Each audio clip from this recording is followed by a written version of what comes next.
Today I'm going to discuss as part 4 of the servicing CB radio on a shoestring, setting a deviation. Now this is aimed at people in the UK where we are, and so CB radio is on the whole FM, and so what people where they're using AM would say is modulation, in FM becomes deviation. Now we've all seen those hobby meters with 3 meters. You've got one for SBR, one for pound, one for modulation, and of course they only work for modulation, AM. And it's quite easy to read and display modulation. But FM, you've got to have an FM receiver and then have the metering circuit. So as we did yesterday, we've got the Harrier CB with a fault, which only works on channel 9, which we've yet to look into. And on top of it, we've got this enormous 1961, I thought it was Hewlett-Packard, it isn't, it's Marconi instrument, so it's UK, and what is it, a TF791D, TF791D, and it will read up to 1 gig, despite being 1961, it'll read up to 1 gig, so it's 4 megs to 1 gig, and then it has crystal selections if you've had some crystals made for spot frequencies. So we've been able to set this up. It works. It doubles as a convector heater. It's got quite a lot of valves inside it, but it works. And the only thing that it does need looking at is you'll notice that the meter on the right is not quite at 0. That's because the meter movement's sticky for some reason. So that needs stripping down and sorting out. But it doesn't affect the way it works. So that's fine. Now, we've got, I'll just move the camera up a bit, and we'll just zoom in somewhat. Yet again, that little cheapo CB power and SWR meter. And the way this meter is connected, if I turn around the meter, you will see, especially if I can, that we've got a little dummy load in a T-piece. So we've got the instrument going into the back of the little meter, and we've got our little dummy load we made.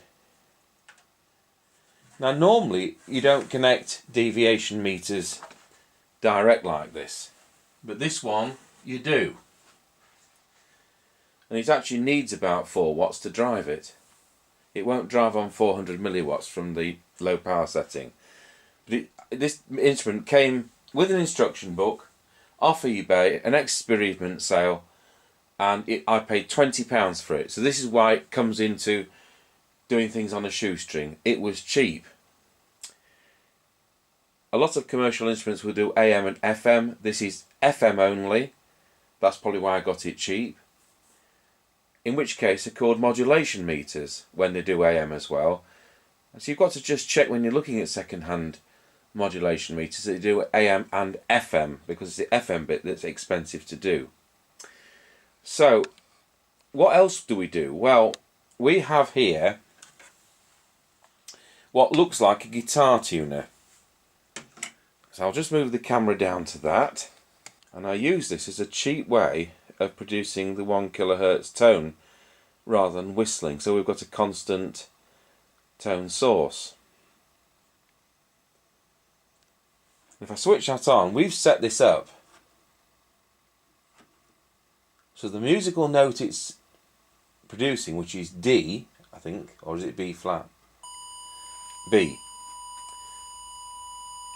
is when set to A equaling 439 Hz, A is normally 440 Hz, that musical note is 1 kilohertz, which is what we're looking for. That is not a guitar tuner, it's a chromatic instrument tuner. And what that means, it does all the notes. It does C, C sharp, D, D sharp, E, F, F sharp, G, G sharp, A sharp, B, which you'd have on a piano or an organ. Whereas a guitar tuner would just have the 6 strings. So we use that now.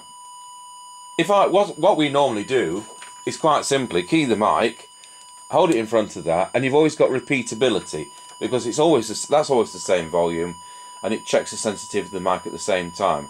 Because the other thing I always do is check it doesn't over deviate by doing the whistle test. So I'll try and we'll just turn that off. Incidentally, that's a Korg TM50, a TM50. I think it was only about £25 or something like that. That wasn't that expensive either, but it certainly isn't a guitar tuner. Now then, let's move the camera up. So when I've set this up, I've tuned it in. On this instrument you've got these various knobs. What we have to do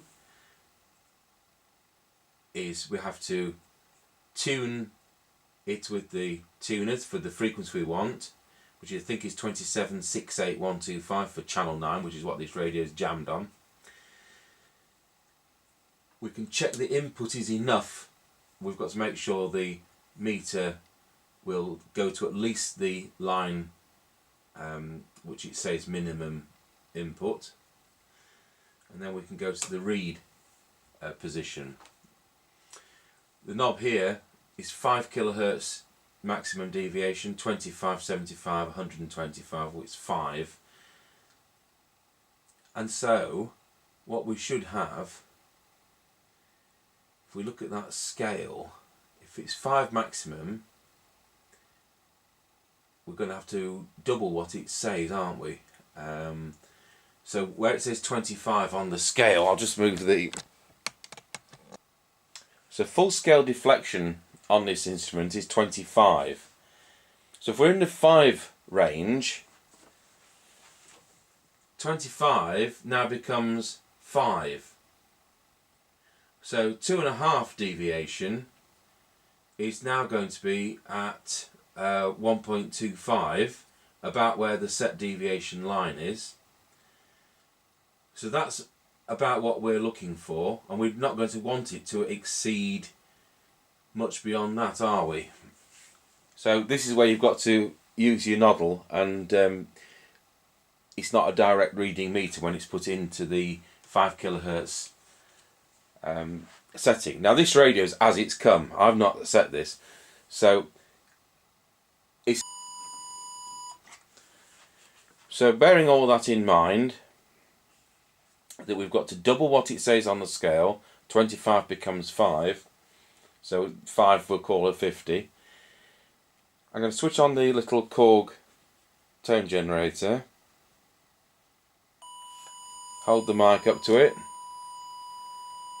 and it's actually over deviating, isn't it, because the meter's reading round about 2, so that's 4, doubling that up. And with the whistle test, it's going off scale.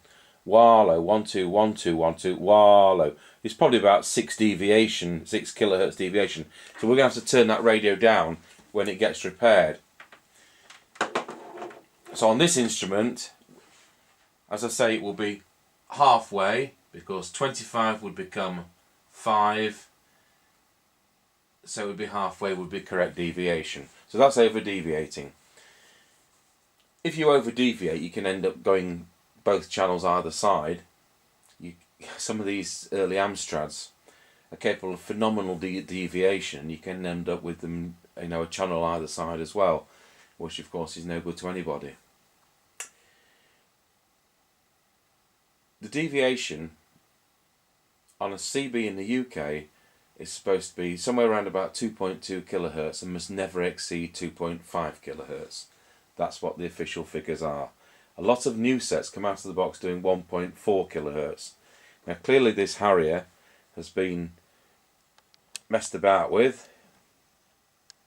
He's over deviating something chronic. So that's something that we'll look into. So I think we've covered now all the transmit things that we need to do on a UK FM CB radio. We've made the dummy load. I've shown you about the power meters.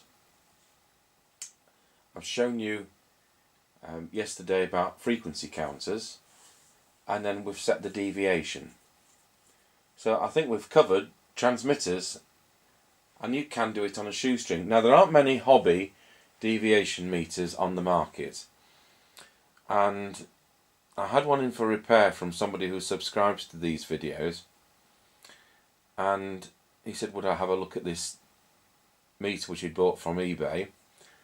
and it's got a faulty transistor and a faulty chip and whatever, and I was able to sort that out for him, and that was a hobby one. I think, and he probably, something like an Akigawa or something. He's no doubt going to write a comment here. And do you know what? It works great. Now, I'm only aware of 3 hobby deviation meters on the market.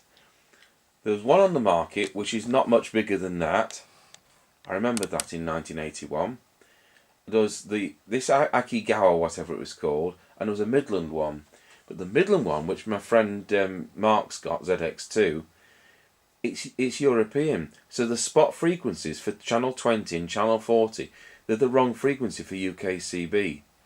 And that's something else you've got to take into consideration, because the receiver, its spot frequency is going to be crystal controlled, and those crystals need to be the frequency you want.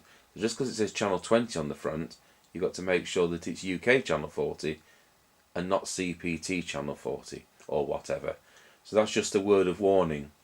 But there aren't many hobby deviation meters on the market, and the cheap way into it was for me to buy that old clonker, which works, and there's other ones out there to be had for small money, and this all fits in with our servicing CBs on a shoestring. And next time we do a video on this subject, we'll be going into receivers and using an AM signal generator to do an FM set. But in the meantime, we'll be doing some repairs. So I hope you've enjoyed the transmit side, and thank you for watching.